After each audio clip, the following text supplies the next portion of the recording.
costos económicos muy significativos para el paciente, su familia, para el Estado, por ejemplo, en pacientes que asisten a hospitales públicos. Entonces los costos son muy importantes. Pero también hay costos indirectos. Por ejemplo, el paciente deja de ir a su trabajo, deja de producir, la familia deja de asistir a su trabajo o dejan de ir a la universidad, al colegio, porque el paciente se siente sumamente mal. Entonces hay costos indirectos y los costos emocionales. El paciente sufre muchísimo porque, como te decía en el segmento anterior, el paciente tiene malestar. Y está convencido además de que ese malestar, por ejemplo, en una hipocondría, es producto de una enfermedad muy grave. Y si nadie lo comprende, Y se nadie deprime. lo comprende, porque generalmente estos pacientes, con el tiempo, al comienzo le para un poco la familia le presta atención, los mismos médicos le prestan atención, pero con el tiempo comienza a tornarse en ese paciente fastidioso, en ese familiar fastidioso que comienza a ser aislado, rechazado, y por supuesto eso incrementa mucho más el malestar psíquico y emocional del paciente y empeora el cuadro. ¿Cuáles son los síntomas de alarma ante la hipocondría?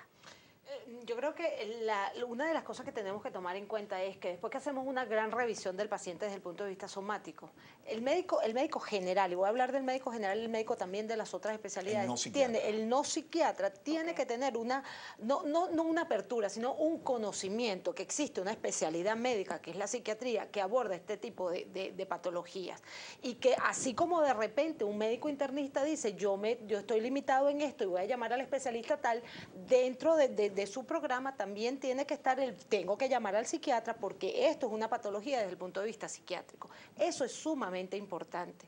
Eso es un signo de alarma para el médico. O sea, el médico lo tiene que conocer, el médico no psiquiatra lo tiene que saber, lo tiene que conocer para evitar todas esas consecuencias en el paciente. Y ciertamente lo que dice Luis, todos los abordajes que se le pueden hacer al paciente, un abordaje invasivo, una endoscopia, un paciente que sufre de fobias, de pánico, de trastorno de ansiedad, con ese tipo de tratamientos va a empeorar. ¿Cuál es el tratamiento, doctor, que se puede aplicar a un paciente somático o hipocondríaco? Fíjate, el tratamiento es la psicoterapia, fundamentalmente, acompañado en algunas oportunidades de la farmacoterapia que mencionaba Carmen anteriormente. Si hay síntomas de depresión, síntomas de ansiedad muy marcados, un paciente que está muy deprimido o ansioso no puede entrar en un proceso de psicoterapia si no intervenimos farmacológicamente.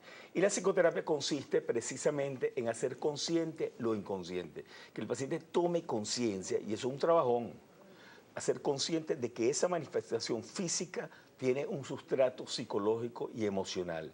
Entonces hay que comenzar porque el paciente comience a representar psíquicamente sus conflictos, comience a hablar de otras cosas, además de las manifestaciones somáticas, que el paciente pueda hacer insight de la conexión mente-cuerpo, como decía Clara en el video que ustedes mostraron, que el paciente conozca su cuerpo, que entre en una íntima relación con su cuerpo, y allí comienza todo el proceso de psicoterapia. Nosotros comenzamos alterizando al paciente. ¿Qué es alterizar al paciente? Dejarlo hablar de su malestar físico. Si nosotros desde la primera consulta decimos no hable de eso, vamos a hablar de los problemas emocionales, el paciente se va, no regresa a la consulta. Vamos a dejar que el paciente comience a hablar de su malestar físico con nosotros. Hay que darle un sentido a ese malestar físico y progresivamente el paciente va a ir conectando con esto. Escucharlo. ¿Es esto lo que también debe hacer la familia? Sí, escuchar un poco más, lo que pasa es que la familia también tiene que incorporarse a la psicoterapia. También tenemos que hacer abordaje psicoterapéutico a la familia. Muchas veces hacemos psicoterapia de apoyo, psicoterapia educativa, enseñarle a la familia, explicarle a la familia lo que está pasando.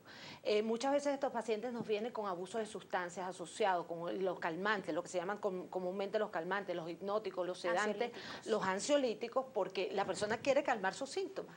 Y nos encontramos con dos problemas, el trastorno por somatización y también encontramos un trastorno desde el punto de vista adictivo. Entonces, mi recomendación, mi solución está dirigida específicamente a los médicos no psiquiatras, que tomen en cuenta estas observaciones que nosotros estamos haciendo acá. Es muy importante que el médico no psiquiatra sepa referir al paciente, no decirle eso, pues es muy común. Usted no tiene nada, vaya a un psiquiatra o vaya a un psicólogo. No, usted tiene un problema que probablemente lo vamos a tener que manejar de manera multidisciplinaria. No decirle vaya al psiquiatra, no, mira, junto con el psiquiatra o el psicólogo vamos a trabajar esto. Eso lo debe hacer el cardiólogo, el internista, el gastroenterólogo, el neurólogo. Tenemos que trabajar en equipo para que el paciente no se sienta abrumado con la información, con el estigma y salga corriendo, ¿de acuerdo? Cuando me estaba documentando me topé con algo que me llamó muchísimo la atención, era el testimonio de una persona, una mujer una joven de 19 años, que decía que en sus 19 años de vida ya había padecido de 6 tipos diferentes de cáncer, había tenido SIDA,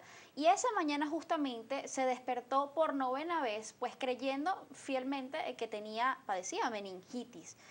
Cuando uno lo lee y te das cuenta, wow, ¿cómo puede ser, digamos, el mundo, de la realidad de esa persona tan joven? Uno se pregunta, ¿cuán importante es enseñar a los niños desde pequeños a exteriorizar, a saber manejar sus emociones? Así es. Fíjate, ambos extremos son importantes.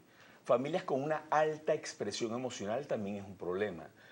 Familias donde se gritan, donde se maneja de manera violenta la comunicación, donde todo es un llamado de atención, golpear mesas, o sea, donde hay una alta expresión emocional, es un rollo.